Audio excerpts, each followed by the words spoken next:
Mark had always considered himself a cautious person. At 28, living alone in a small apartment in the heart of the city, he prided himself on his independence and sense of responsibility. After all, this was the first time he had lived alone since his old roommate Ben moved out. They had shared the space for nearly 2 years, but after Ben left to move in with his girlfriend, Mark had eagerly taken over the entire apartment. It was small, 2 bedrooms, a compact kitchen, and a narrow hallway, but it felt like a fresh start. He could arrange things his way, no longer worrying about sharing space with someone else. But that sense of control didn't last long. It started one morning when Mark was heading out for work. As usual, he grabbed his keys and reached for the front door. But when he pulled on the handle, it swung open without resistance. The door had been unlocked all night. Mark froze for a moment, his stomach twisting with confusion. He could have sworn he locked it before going to bed. Had he forgotten? He shook it off, thinking it was just a mistake. Everyone makes little slip-ups when they're tired. But the thought stayed with him throughout the day. That evening, when he came home, he made sure to lock the door carefully before heading to bed.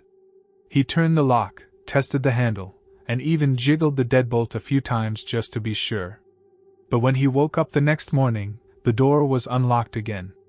A chill ran down his spine. He distinctly remembered locking it. How could it be unlocked? Mark tried to rationalize it, thinking maybe he was groggy from sleep or not paying attention. Perhaps it was a mechanical issue with the lock itself. Still, the unease gnawed at him. From that night on, Mark became obsessive about the door. He double-checked it before bed, testing it over and over. He even left a sticky note on the door as a reminder to lock it, just in case. But no matter how much he double-checked, each morning brought the same unsettling discovery: the door unlocked, as if someone had opened it in the night.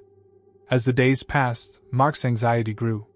He started to wonder if someone was getting inside. But that made no sense. He had been living alone for months. He hadn't seen Ben since the day he moved out. And besides, Mark was the only one with the key.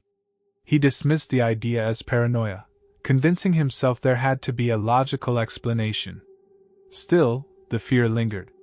Mark decided to install a new lock. He went to the hardware store after work, bought the best one he could find, and spent over an hour that evening carefully replacing the old one. The new lock gave him a small sense of comfort. It was a fresh start, new key, new lock, new peace of mind. Surely this would put an end to the strange occurrences. For the next 2 nights, everything seemed fine. Mark slept soundly, and each morning, he woke up to find the door securely locked. But on the 3rd morning, his heart sank when he reached for the handle and found the door unlocked yet again. He felt a surge of frustration and fear. How was this happening? He was the only person with the key, and the lock was brand new. His mind started racing with possibilities, none of them good. Could someone be getting inside without a key? Was someone watching him? Mark's paranoia reached a new level. He started looking around the apartment for any signs of disturbance. Were things out of place? Were any of his belongings missing? At first glance, everything seemed fine. But the more he thought about it, the more he began to notice small, unsettling details. The TV remote wasn't where he had left it. His keys had shifted slightly on the kitchen counter. Little things that seemed insignificant but now made him question everything. He couldn't shake the feeling that someone was in his apartment, slipping in and out without his knowledge. That night, Mark took things a step further. He bought a small security camera and installed it in the living room, pointing it directly at the front door. He needed proof that he wasn't going crazy, that something was really happening. He locked the door as usual, set the camera to record, and went to bed with a knot of anxiety tightening in his stomach. The next morning, Mark woke up with a sense of dread. He grabbed his phone and immediately checked the camera footage. His breath caught in his throat as he watched the video. Around 2 a.m., the front door handle turned slowly, and the door opened just a crack. It stayed that way for several minutes before quietly shutting again. There was no one in the footage, no figure, no shadow, no visible intruder. Mark's heart pounded. He rewound the footage, watching it over and over. The door had opened on its own. Or at least, it appeared to. But that was impossible, wasn't it? Doors didn't just unlock and open by themselves. Something, or someone, had to be behind this. The rational part of Mark's brain told him to call the police, but what would he say? The door was opening by itself in the middle of the night? They'd think he was crazy. But the longer he stared at the footage, the more convinced he became that something wasn't right. He couldn't ignore it any longer. He needed answers. That evening, Mark took his paranoia to a new level. He set up traps, small ones, but enough to alert him if someone was sneaking into the apartment. He placed the table in front of the door and carefully balanced a few light items on top, a stack of keys, a glass, and a book. If the door opened, the items would fall, making enough noise to wake him. That night, Mark lay in bed, wide awake, listening to every creak and sound in the apartment. Around 3 a.m. the sound came, the sharp clatter of the items falling to the floor. His heart leapt into his throat. Grabbing the baseball bat he kept by the bed, Mark rushed to the living room. The table had been knocked over, and the front door was slightly ajar. But there was no one there. Mark's blood ran cold. His pulse thundered in his ears as he stared at the open door, bat clenched tightly in his hands. He searched the apartment again, room by room, his hands trembling with fear. Every room was empty.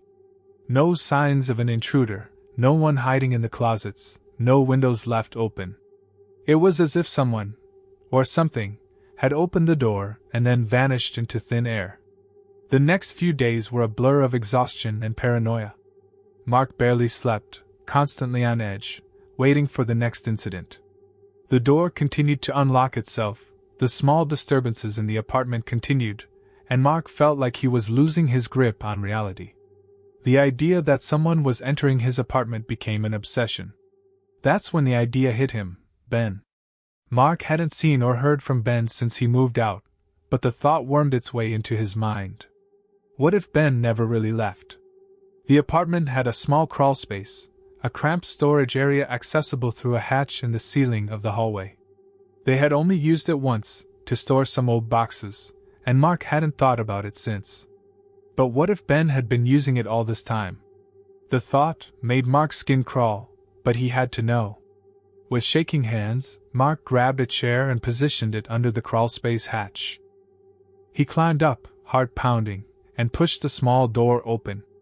The stale, musty air hit him immediately, and he shone his flashlight into the darkness. At first, he saw nothing but insulation and dust. But then, as he moved the light around, he saw something that made his stomach churn. There, tucked into a corner, was a bedroll, along with a few personal items, clothes, food wrappers, and a book. Someone had been living up there. Mark's head spun as the realization hit him. Ben had never really left. He had been living in the crawlspace for weeks, maybe even months, slipping in and out of the apartment whenever Mark was asleep or away. The door unlocking, the items moving, Ben had been there the whole time. Mark scrambled down from the chair, his hands shaking uncontrollably. He didn't hesitate this time. He dialed the police, his voice trembling as he explained the situation. He didn't care if it sounded insane. He needed help. When the police arrived, they searched the crawlspace thoroughly. What they found confirmed Mark's worst fears. Ben had been living in the apartment all along, hiding in the crawlspace and using the apartment as his own whenever Mark wasn't around. He had access to the place the entire time, slipping in and out like a ghost, completely unnoticed. Ben was arrested that night, but the damage had been done. Mark couldn't shake the feeling that someone was still watching him, still lurking in the shadows. He moved out of the apartment the next day, unable to stay in a place where his sense of safety had been so completely shattered.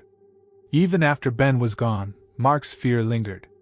He couldn't shake the unsettling realization that he had been living with a stranger, completely unaware, for weeks.